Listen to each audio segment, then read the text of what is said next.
Hey everyone, welcome back to my channel. It has been literal months since I last posted, but I really wanted to get back into my YouTube channel and start posting more, so here I am. I was also in a very bad book slump, so I didn't really have any book content to post, but in April I started picking up more books, and yeah, so today I'm going to be talking about my books that I read in April, so like a little April wrap up. And then I'm also going to talk about some of the books that I want to read in May, because I didn't read too many books, so I didn't want this to just be a wrap up, but still a lot more than I've been reading lately. Like, I don't think I have finished a book since September, which is just wild to me because I was reading so much more at the beginning of the year. But I'm back. I'm back in my reading grind, my reading mood. So anyway, the first book that I read in April was This Song Is Not For You by Laura Nolan, and that is the same author as If He Had Been With Me and If Only I Had Told Her. And I love these two books, and they were great, and they're super popular, very like book talk books, and I actually enjoyed them. And this book I just did not enjoy. So the summary says, music is the second most important thing I say. That was something my mother would always say. We've stopped saying it out loud, but I think all the same. The most important thing is love. From the author of New York Times and US Today best-selling If You Had Been With Me comes a captivating novel about navigating and protecting the loves and friendships that sustain us. And it says, Ramona fell for Sam the moment she met him. It was like she had known him forever. He's one of the few constants in her life, and their friendship is just too important to risk for a kiss. Though she really wants to kiss him, Sam loves Ramona, but he would never expect her to feel the same way. She's too quirky and cool for someone like him. Still, they complement each other perfectly, both as best friends and as a band. Then they meet Tom. Tom makes music too, and he's the band's missing piece. The three equally become inseparable, except Ramona's falling in love with Tom, but she hasn't fallen in love with Sam either. How can she be true to her feelings and herself without losing the very relationships that make her heart sing?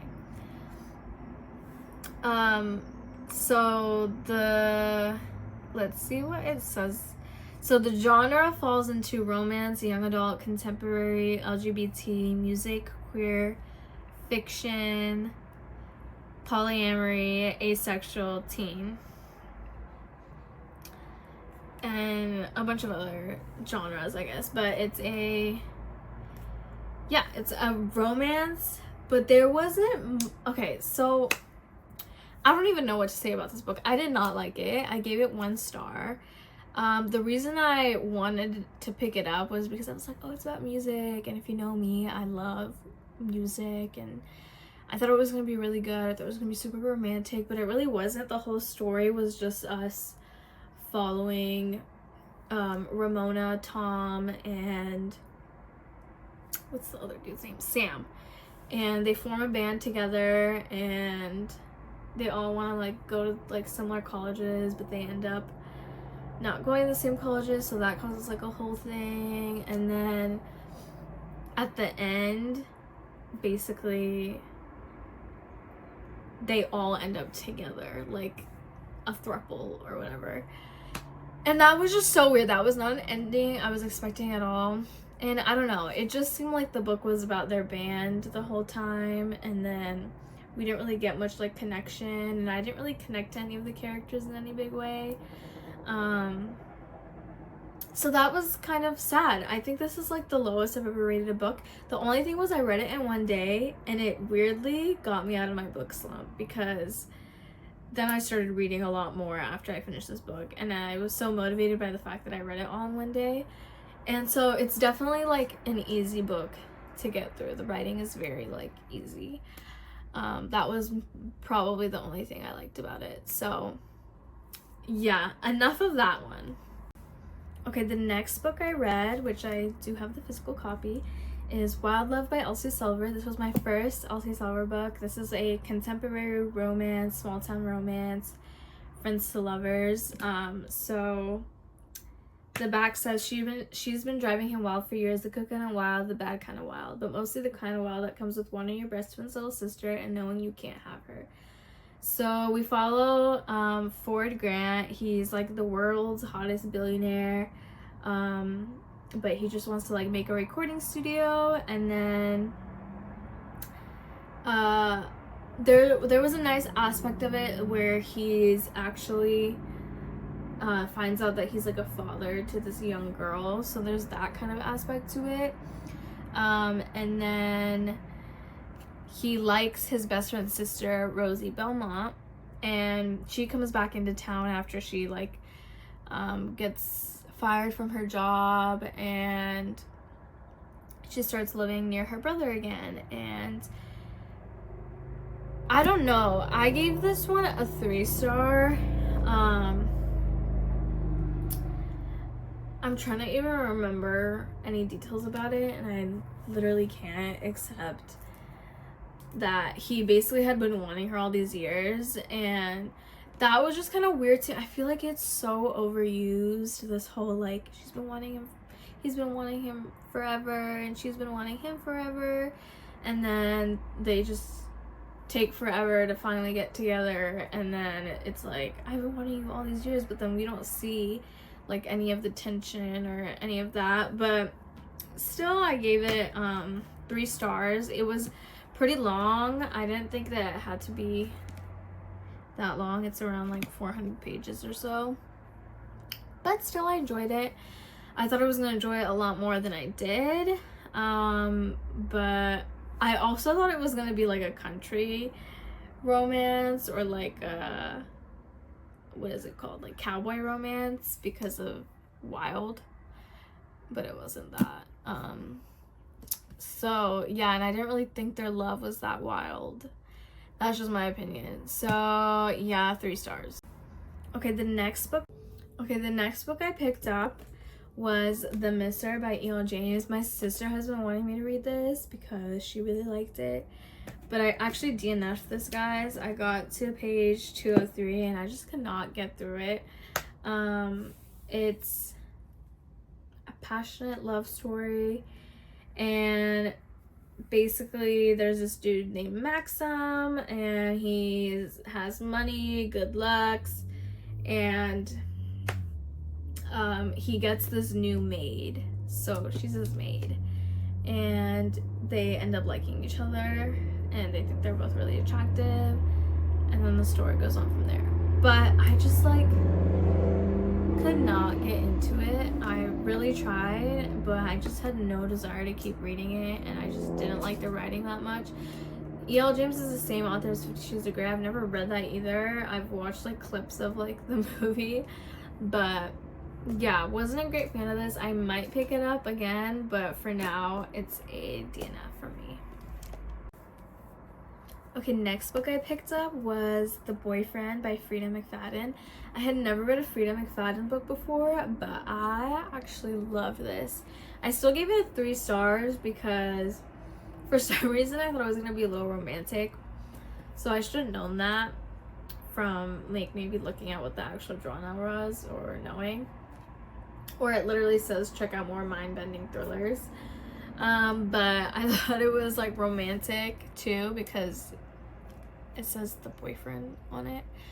But basically there's this girl, she's single, she doesn't have any luck with dating, and she meets her new boyfriend, and he's utterly perfect. He's charming, handsome, and worked as a doctor at a local hospital. Sydney is swept off her feet. Then the brutal murder of a young woman, the latest in a string of deaths across the coast, confounds police. The primary suspect, a mystery man who dates his victims before he kills them. Sydney should feel safe. After all, she is dating the man of her dreams, but she can't shake her own suspicions that the perfect man may not be as perfect as he seems, because someone was just watching her every move, and if she doesn't get the truth, she'll be the killer's next victim. So there was a lot of twists and turns in this. Actually, there wasn't. I think it was only really at the end, and like you had to wait till the last chapter to find out what the twist was. And you think it's like their friend's boyfriend, but it actually ends up being the friend. And it's just weird. It was like, I was just not that like shocked, and I felt like the whole time it was just her dating this dude and him being like perfect but like also suspicious, and like you're thinking it's him the whole time, or you're thinking it's like one of the friends, and then you have to read the whole book to find out at the very end what actually happened. So I thought there was going to be a lot more like twists and turns, and I thought the ending was going to be a lot more interesting, but it really wasn't. You just found out who it was, and then you're just like, oh, okay. That's just my opinion. So yeah, but I loved her writing. I was enjoying it very much. Halfway through I was like gonna give it 5 stars, but then the ending kind of threw me off. But I want to read her other books as well. So yeah, when I'm in a thriller mood again, I will definitely be picking up more of her books, but I gave it a 3 stars. Alright, so the last book that I read in April was Beach Read by Emily Henry. Guys, I was so excited to pick this up because everyone talks about Emily Henry. I've never read an Emily Henry book before, but everyone like hypes her books, so I did have very high expectations. But I actually ended up giving this a 3 stars. I know, everyone's gonna like come for me for that, but basically we're following Augustin Everett. He's an acclaimed author of literary fiction. January Andrews writes best-selling romance. When she pens a happily ever after, he kills off his entire cast. They're polar opposites. In fact, the only thing they have in common is that for the next 3 months they're living in neighboring beach houses, broken, bogged down with writer's block. So basically it's these 2 people, and January moves into her like dad's old house because he passed away, and now she's neighbors with Gus, who is her college rival, and then they make a deal to write books in the other person's genre that they usually write in, and then whoever wins has to like advertise the other person's book, like whoever finishes first. And so for following them, and the writing, first of all, was like a little, I don't know if I'm just dumb or something, but it was kind of confusing to me and a little bit hard to follow at times. And so I just didn't think that the writing was very like flowy, in my opinion. And then I liked that they were both authors. That was like a fun little aspect of the book that I liked. It made me want to be like a writer myself, because I love books. But I love books that are about books, you know. I did really like the ending. So yeah, but basically the whole book was like them, and there wasn't that much banter, there wasn't that much like, I don't know, it was just not hit. And then they like kissed one time and they were like, oh my gosh, but then she didn't want to go for him because he only does like flings or one-time things. But then he ends up like confessing to her that he's liked her like all like since they were in college and since he first met her. And I'm like, what? That just like came out of nowhere. And that was what I was talking about with the other book that I mentioned, where they've liked them for years but they just didn't know it. And I'm like, come on, like that's why you like them, because you just like them for years, but we don't get to see how it was back then. And so like that's the whole reason they liked her. And so that kind of plot just I don't like. And so yeah, but the end, it says, it was just another good day, a perfect day, a happy for now so vast and deep that I knew, or rather believed, I didn't have to worry about tomorrow. That line stuck with me. And so I love that, because she kind of talks about, she's very into like happily ever afters and stuff like that, but then she says, my happily ever after was a strand of strung together happy for nows, extending back not just to a year ago, but to 30 years before. my hand had already begun, and so this day was neither an ending nor a beginning. So I loved that ending of the book. And yeah, so I don't know, I still gave it 3 stars. I thought it was gonna have more beach vibes in it, obviously, but it really didn't. It was like a lake and there was like a storm. I liked the storm vibes that were in it because it was actually storming when I was reading the storm scenes in the book, but there wasn't much beach content, and I'm like, it's called beach read and there's no beach content. So I don't know if I'm honestly gonna pick up another Emily Henry book, at least for a while, but I'm still glad I read it and got to see what everyone was talking about. But I definitely think it was overhyped. Just my opinion. Time for a little Starbucks break. It's actually my birthday today, guys, when I'm filming this, so I got this drink for free. I always get the strawberry acai for my birthday. It's just a fun little treat. I wish I got a straw though, because the strawberry pieces keep coming up and the ice keeps coming up, but it's so good.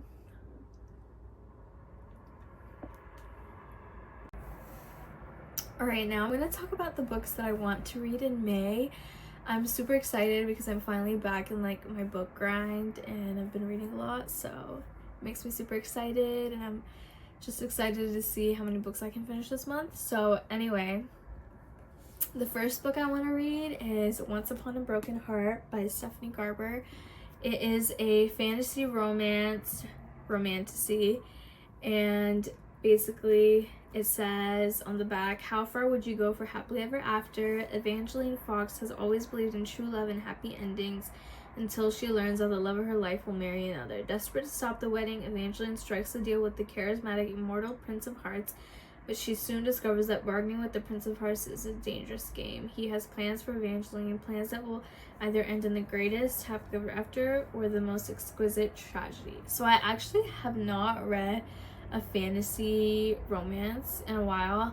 I read Shatter Me, and that's like the only book that I read that's like kind of fantasy, I guess, but I'm super excited about this because I want like a little change of pace. I've been reading a lot of like, you know, just rom-com-y books like Wild Love and Beach Read, and I really want to change it up and see if I'll like that more, and I think it'll just be a lot more interesting to pick up after reading all those books that I did this past month. So yeah, I'm gonna read this, and the story continues in the Ballad